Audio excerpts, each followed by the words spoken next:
Vi è venuta fame, eh? Vediamo come farle. Pizza time! Ciao a tutti e bentornati nel canale. Oggi vedremo come fare un impasto per pizza napoletana contemporanea ad altissima idratazione, quindi per tutti gli amanti dei canotti, ma senza fare nessun calcolo strano, nessun tipo di questi prefermenti che ormai vanno di moda un po' ovunque. Faremo infatti un classico impasto diretto, saliremo fino all'80% di idratazione ed è un impasto che sarà pronto a partire da un minimo di 10-12 ore, ma potete ovviamente andare ad oltranza con l'utilizzo del frigorifero. Impasteremo nella grilletta che vediamo qui e invece cuoceremo il tutto nel forno F1. Si tratta ovviamente di un impasto che richiede una certa esperienza e manualità da gestire, ma è tutto sommato semplice e, come abbiamo detto, non ha bisogno neanche di attese lunghissime. Possiamo quindi pensare di iniziare ad impastare alle 8:30 di mattina e l'impasto sarà semplicemente pronto per ora di cena. Iniziamo subito con gli ingredienti, vi lascio anche la ricetta qui in sovraimpressione, ma considerando 6 panetti da 280 grammi circa, ci serviranno 920 grammi di farina tipo 0, possibilmente con almeno V300 di forza. In questo caso, come vedete, io utilizzo la farina Tremonti di Molino Vigevano perché è l'unica che mi è rimasta. Potete anche optare per un 80% di tipo 0 e aggiungere poi un 20% di tipo 1 se vi piace. A seguire poi abbiamo 736 ml di acqua, mi raccomando, come al solito deve essere fredda o addirittura ghiacciata se impastiamo d'estate, e 3,7 grammi di lievito di birra fresco in caso di temperatura ambiente di circa 20 gradi, mentre d'estate possiamo fare 2 grammi o 2,5 grammi a seconda della temperatura. Ricordiamo che nel caso di utilizzo di lievito secco dobbiamo sempre dividere la quantità per 3. A concludere abbiamo poi 23 grammi di sale marino. Qui, come vediamo, impasto con un'impastatrice a spirale, ma la ricetta è tranquillamente valida anche per qualsiasi planetaria, anche economica. In quel caso, ovviamente, per facilitare il tutto potreste pensare di fare un'autolisi con tutta la farina ed il 60% d'acqua. Impastate grossolanamente anche a mano e lasciate poi riposare per 45 minuti o un'ora a temperatura ambiente, per procedere poi con il resto della ricetta e delle dosi. Nella grilletta IM5 che vedete qui, tra l'altro trovate anche una recensione nel canale se volete, inizio con versare tutta la farina, poi il lievito che potete decidere se versare a pezzettini direttamente nella farina o scioglierlo precedentemente con un po' d'acqua. Acqua sempre facente parte della ricetta. Qui vedete che l'ho sciolto e poi versiamo circa il 60-70% del totale dell'acqua, quindi poco più di mezzo litro in questo caso, e partiamo con una velocità bassa a 2 o 3. Dopo circa 5 minuti a questa velocità possiamo continuare con il resto dell'acqua un po' alla volta e man mano che viene assorbita aumentiamo leggermente la velocità aggiungendo poi altra acqua.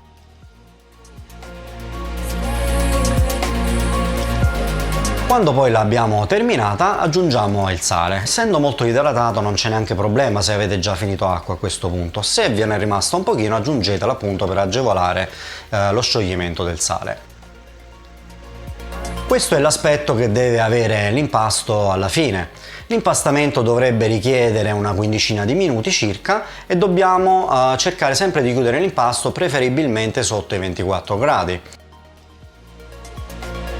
Una volta rimosso l'impasto dall'impastatrice o planetaria, formiamo una palla facendo una laminazione dell'impasto, come vedete nel mio caso,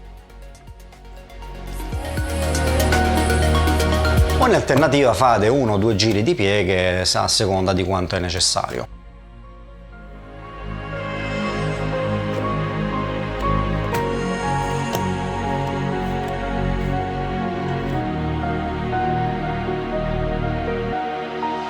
Riponiamolo poi in un contenitore chiuso per 4 ore a temperatura ambiente e saremo poi successivamente pronti per la formazione dei panetti.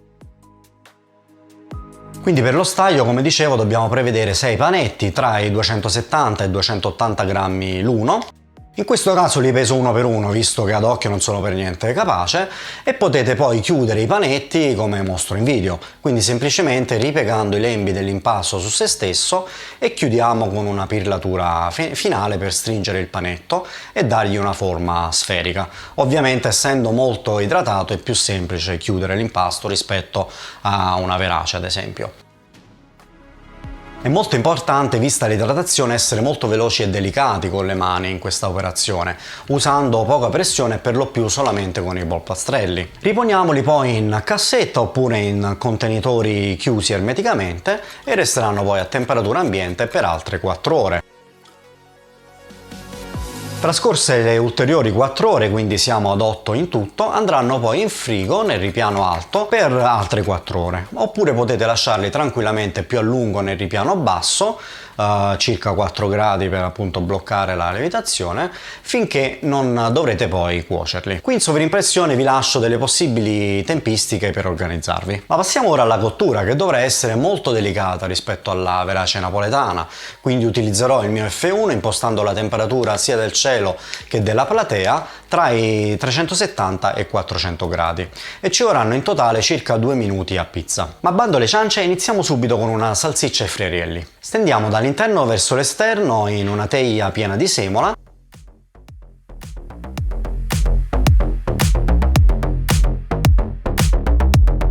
Elimino poi eventuali bolle e condisco direttamente su palabarella. Dopo un'ultima allargata all'impasto andiamo in forno a 400 gradi.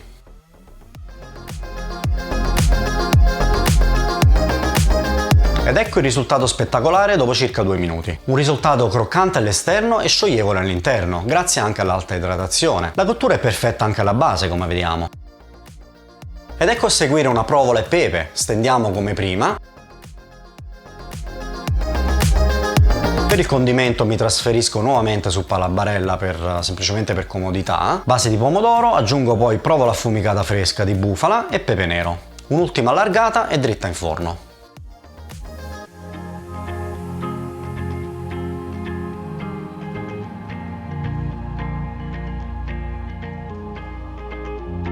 Ed anche in questo caso abbiamo una nuvola con una bella velatura nel cornicione.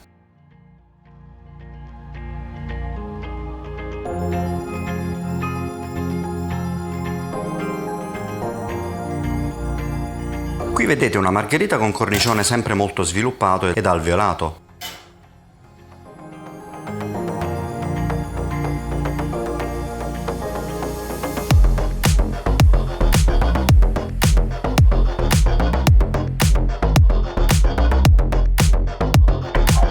Ora faccio un'altra margherita ma stesa un po' più larga.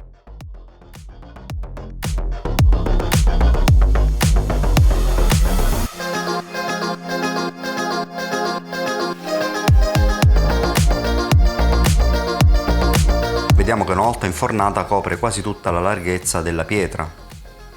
Ed attendiamo i soliti 2 minuti. A circa 30 secondi dalla fine potete ruotare la pizza, altrimenti se centrate bene la resistenza talvolta non è neanche necessario.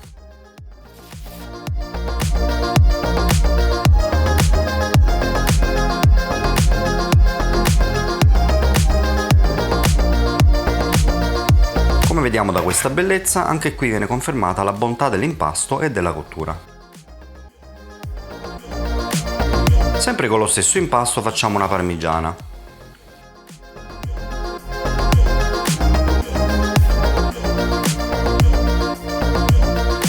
A parte qualche bollicina non eliminata durante la stesura, abbiamo nuovamente un risultato eccezionale, con una bellissima alveolatura e scioglievolezza.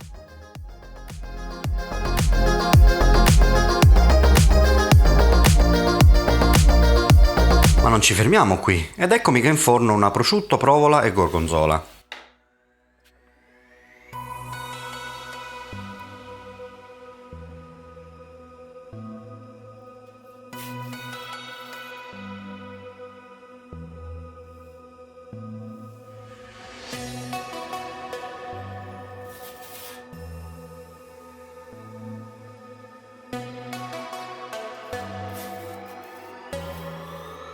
Cottura sempre in circa 2 minuti, pizza deliziosa ma sicuramente non indicata per chi è a dieta. A seguire una pomodorini mozzarella e fonduta di parmigiano. E per finire coniughiamo la tradizione con l'evoluzione, con una bella cosacca a canotto. Notiamo una base sempre perfetta e sezione di livello.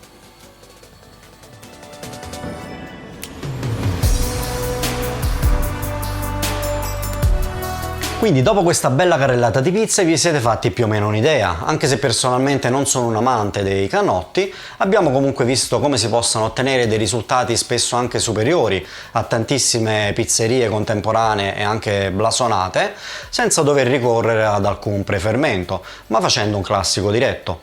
Il risultato è una pizza croccante esternamente, ma ben asciugata grazie ai 2 minuti di cottura, con un interno morbido e scioglievole, senza effetto gomma. Fatemi sapere nei commenti se vi è piaciuta questa ricetta, la trovate come sempre anche in descrizione a questo video, insieme ai vari prodotti che utilizzo con sconti esclusivi. Mi raccomando, lasciatemi un like e iscrivetevi per contenuti simili, mi trovate anche su TikTok e Instagram e vi aspetto come sempre nel prossimo video.